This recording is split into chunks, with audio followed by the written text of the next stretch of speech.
कानी बहू। किशोरी लाल जी के बेटे राघव की शादी की बात जगह जगह चल रही थी, लेकिन किशोरी लाल जी को कोई लड़की पसंद ही नहीं आती थी।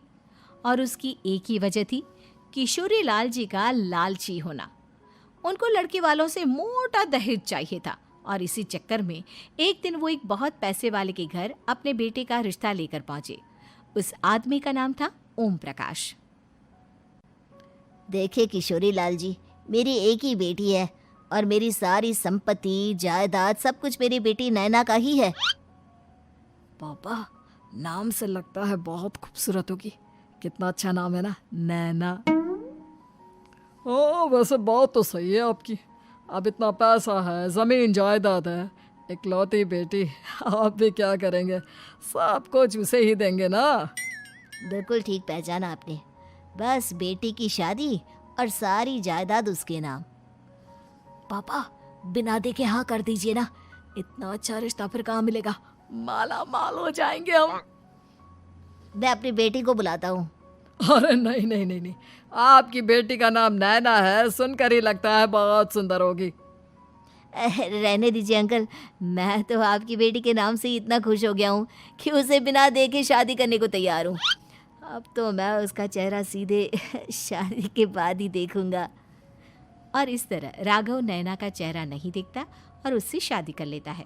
शादी के बाद अपनी सुहाग रात पर जब राघव नैना का घूंघट उठाकर देखता है तो नैना की आंखें बंद थी। कितने खूबसूरत हो तुम नैना, जरा अपनी आंखें खोलकर मेरी तरफ देखो तो सही। नहीं, मुझे शर्म आती है।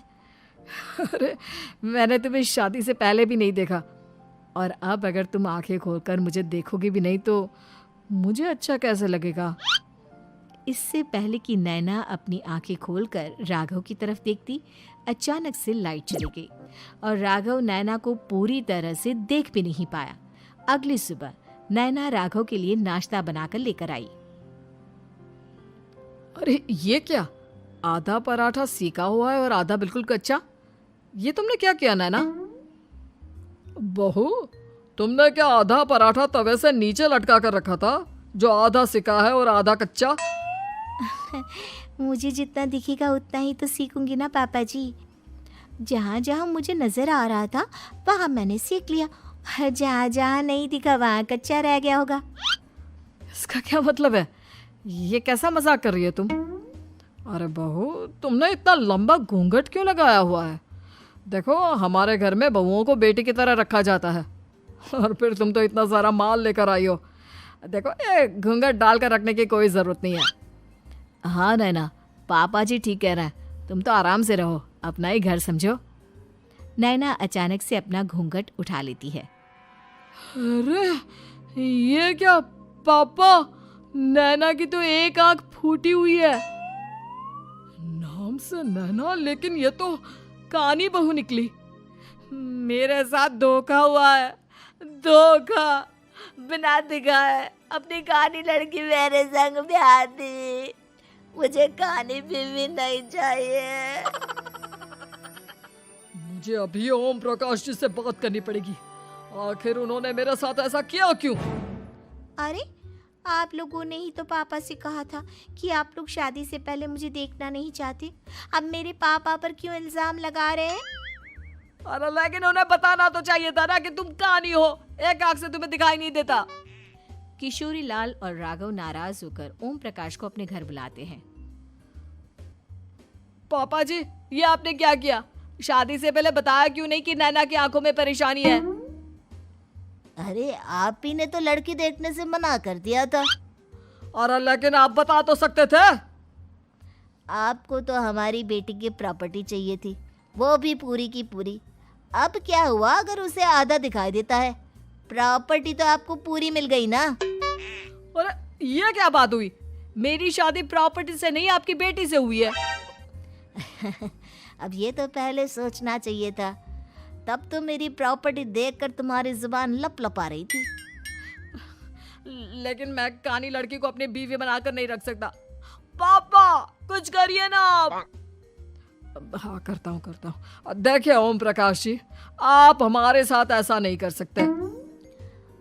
और तुम देखो, अगर तुमने मेरी बेटी से शादी तोड़ी ना, तो जो भी प्रॉपर्टी मैंने तुम्हें दी है वो तो पूरी की पूरी वापस ले ही लूँगा, और आधी प्रॉपर्टी तुम्हारी भी लूँगा। अरे मेरी आधी प्रॉपर्टी भला क्यों लेंगे आप?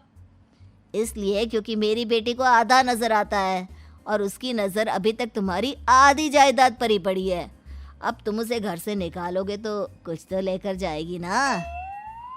और अगर हम आपकी बेटी को अपने घर की बहू बना कर रखे तो? तो तुम्हारी पूरी प्रॉपर्टी तुम्हारी ही रहेगी, और जो मैंने तुम्हें दिया है ना, उसमें से बस मैं आधा लेकर जाऊंगा। अरे लेकिन अब आप अपनी दी हुई प्रॉपर्टी में से आधी वापस क्यों लेकर जाएंगे? अगर मैं आपकी बेटी को अपनी पत्नी बनाकर रखने को तैयार हूं तो? इसलिए ताकि भविष्य में अगर तुम मेरी बेटी को धोखा दो तो उसके पास कुछ तो रहे जो पति का हो। वैसे मेरे पास तो बहुत कुछ है, लेकिन अपने पति की कोई निशानी तो उसके पास होनी चाहिए ना। अब अगर तुमने मेरी बेटी को कानी कहा तो तुम्हें प्रॉपर्टी भी कानी ही मिलेगी, पूरी नहीं। जमाए राजा। किशोरी लाल और राघव समझ चुके थे कि वो बुरी तरह फंस चुके हैं और अब उनके पास वहां से निकलने का कोई चारा नहीं है। अब समझ में आया ना, लालच बुरी बला होती है। एक तो तुम्हें प्रॉपर्टी मिली, ऊपर से बीवी मिली, उसमें तुम्हें नखरे भी दिखाने हैं। आए बड़े, चुपचाप बैठो दोनों। कुछ दिनों के बाद नैना राघव की कार लेकर बाजार घूमने निकलती है और जब कार लेकर वापस आती है, ये क्या? एक तरफ से मेरी गाड़ी पूरी खराब हो चुकी है। लगता है तुमने मेरी गाड़ी को किसी दूसरी गाड़ी के साथ एक्सीडेंट किया है। अरे अरे कितना बड़ा नुकसान कर दिया तुमने बहू। वो क्या है ना पापा जी, मुझे एक आंख से दिखाई नहीं दे रहा था, सामने से गाड़ी आ रही थी। मुझे तो सिर्फ आधा ही दिखाई दिया और वो गाड़ी मेरी कार से रगड़ते हुए निकल गई। अब मैं क्या करूं बताओ? आप इसे ठीक कराने के पैसे कौन देगा? तुम्हारे पापा। तुमने मुझसे इस तरह से बात की? अभी रुको। नैना राघव की शिकायत ओम प्रकाश को कर देती है। देखो राघव, अब जो मेरी आधी प्रॉपर्टी तुम्हारे पास थी ना, उसमें से आधी और मैं लेकर जाऊंगा, क्योंकि तुमने मेरी बेटी को डांटा। अरे नहीं नहीं पापा जी, गलती हो गई, माफ कर दो। गलती की तो कोई गुंजाइश ही नहीं। अगली बार मेरी बेटी को डांटा तो बची हुई आधी में से आधी और ले जाऊंगा। लालच के चक्कर में हम दोनों ने बहुत बड़ी गलती कर दी बेटा। एक तो तुम्हें कानी बहू मिली और ऊपर से जो माल मिला वो भी काना। इस तरह राघव की हर एक गलती पर ओम प्रकाश उसकी प्रॉपर्टी का आधा आधा हिस्सा लेकर अपना सारा माल वापस ले गया और राघव को कानी बीवी से काम चलाना पड़ा। भाई लालच वाकई में बुरी बला है।